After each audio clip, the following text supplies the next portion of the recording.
Syara Sinismara dengan NIM 41823137. Aku berasal dari IKA 4. Jadi hari ini aku bakal ngejelasin apa sih faktor penyebab dari perubahan sosial itu. Oh wow!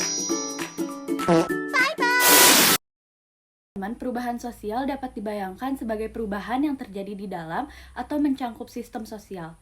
Lebih tepatnya, terjadi perubahan antara keadaan sistem tertentu dalam jangka waktu yang berlainan. Lalu, apa itu faktor perubahan sosial dan apa saja sih faktor perubahan sosial itu? Menurut Sukanto, pada tahun 1999, perubahan sosial bukanlah sebuah proses yang terjadi secara tiba-tiba atau terjadi secara sendirinya. Secara umum, ada beberapa faktor yang berkontribusi dalam memunculkan perubahan sosial. Faktor tersebut dapat digolongkan pada faktor dari dalam dan faktor dari luar masyarakat. Faktor yang berasal dari dalam yang pertama bertambah dan berkurangnya jumlah penduduk. Pertambahan jumlah penduduk akan menyebabkan perubahan jumlah dan persebaran wilayah pemukiman.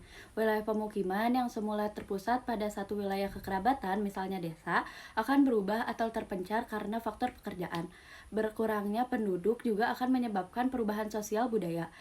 Yang kedua yaitu penemuan-penemuan baru. Penemuan baru yang berupa teknologi dapat mengubah cara individu berinteraksi dengan orang lain. Perkembangan teknologi juga dapat mengurangi jumlah pertumbuhan tenaga kerja di sektor industri karena tenaga kerja diganti dengan mesin yang menyebabkan proses produksi semakin efektif dan efisien. Yang ketiga yaitu pertentangan atau konflik. Proses perubahan sosial dapat terjadi sebagai akibat adanya konflik sosial dalam masyarakat. Konflik sosial dapat terjadi manakala ada perbedaan kepentingan atau terjadi ketimpangan sosial. Sebagaimana yang kita ketahui, ketimpangan sosial dapat ditemukan dalam setiap masyarakat. Hal ini lebih disebabkan setiap individu memiliki kemampuan yang tidak sama dalam meraih sumber daya yang ada, misalnya sumber daya ekonomi. Perbedaan kepentingan dapat menyebabkan munculnya berbagai konflik sosial. Terjadinya pemberontakan atau revolusi. Faktor ini berkaitan erat dengan faktor sebelumnya yaitu konflik sosial. Terjadinya pemberontakan tentu saja akan melahirkan berbagai perubahan. Pihak pemberontak akan memaksakan tuntutannya, lumpuhnya kegiatan ekonomi, pergantian kekuasaan, dan sebagainya.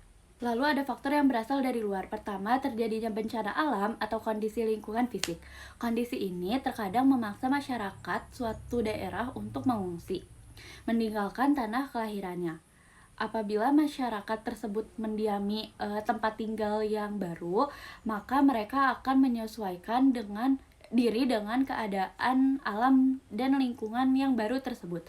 Hal ini memungkinkan besar juga dapat mempengaruhi perubahan pada struktur dan pola perkembangannya. Selanjutnya yaitu peperangan. Peristiwa peperangan, baik perang saudara maupun perang antar negara dapat menyebabkan perubahan karena pihak yang menang dapat memaksakan ideologi dan kebudayaannya kepada pihak yang lebih kalah. Ketiga yaitu adanya pengaruh kebudayaan. Masyarakat lain adanya interaksi antara dua kebudayaan yang berbeda akan menghasilkan perubahan. Jika pengaruh atau kebudayaan dapat diterima tanpa paksaan, maka disebut demonstration effect. Jika pengaruh suatu kebudayaan saling menolak, maka akan disebut cultural animosity. Selain faktor tersebut, ada juga faktor pendorong atau mempercepat dan faktor penghambat proses perubahan sosial. Adapun faktor mempercepat perubahan sosial yaitu yang pertama kontak dengan budaya lain. Bertemunya budaya yang berbeda menyebabkan manusia saling berinteraksi dan mampu menghimpun berbagai penemuan yang telah dihasilkan baik dari budaya asli maupun budaya asing. Selanjutnya yaitu sistem pendidikan formal yang maju.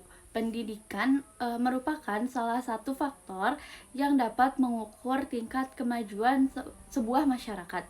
Pendidikan telah membuka pikiran dan membiasakan berpola pikir ilmiah, rasional, dan objektif. Hal ini akan memberikan kemampuan manusia untuk menilai apakah kebudayaan masyarakatnya mampu menemui tuntutan perkembangan zaman dan memerlukan sebuah perubahan atau tidak. Yang ketiga yaitu sikap saling menghargai hasil karya seseorang dan keinginan untuk maju. Sebuah hasil karya dapat memotivasi seseorang untuk mengikuti jejak karya orang lain. Orang yang berpikiran dan berkeinginan maju senantiasa termotivasi untuk mengembangkan diri. Perubahan sosial juga dapat dibedakan menjadi 3 aspek, yaitu faktor sosial, psikologis, dan budaya. Faktor dorongan sosial berkaitan dengan aspek organisasi sosial seperti keluarga, kelompok-kelompok sosial, organisasi kemasyarakatan, dan sebagainya. Yang menjadi faktor pendorong terjadinya perubahan sosial, faktor psikologis. Pada dasarnya berkaitan dengan keberadaan individu-individu dalam menjalankan perannya di masyarakat.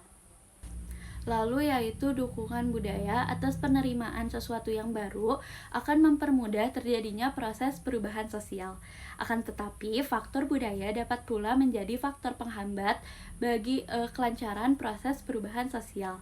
Beberapa unsur dalam masyarakat juga dapat menjadi penghambat proses perubahan sosial, baik dari aspek sosial, psikologis, budaya, ekonomi, maupun politik. Faktor sosial diantaranya adalah stratifikasi sosial yang kaku, ketimpangan sosial yang terjadi, fragmentasi komunitas, ketimpangan kelompok, serta perbedaan benturan kebudayaan. Dari aspek psikologis, suatu inovasi baru tidak dapat diterima dengan mudah oleh suatu masyarakat apabila masyarakat yang bersangkutan pernah mengalami hal yang buruk yang disebabkan suatu inovasi baru. Strategi perubahan perilaku dengan cara memaksa seringkali menjadi efektif. Tentu saja strategi ini perlu didukung oleh strategi yang lain seperti strategi persuasif. Berkaitan erat dengan faktor budaya, suatu perubahan dapat mendapatkan rintangan dari masyarakat oleh karena perubahan tersebut dinilai akan mengganggu tatanan sosial. Mungkin sekian yang dapat saya sampaikan, semoga membantu. Mohon maaf bila ada kesalahan-kesalahan dalam pengucapan. Terima kasih.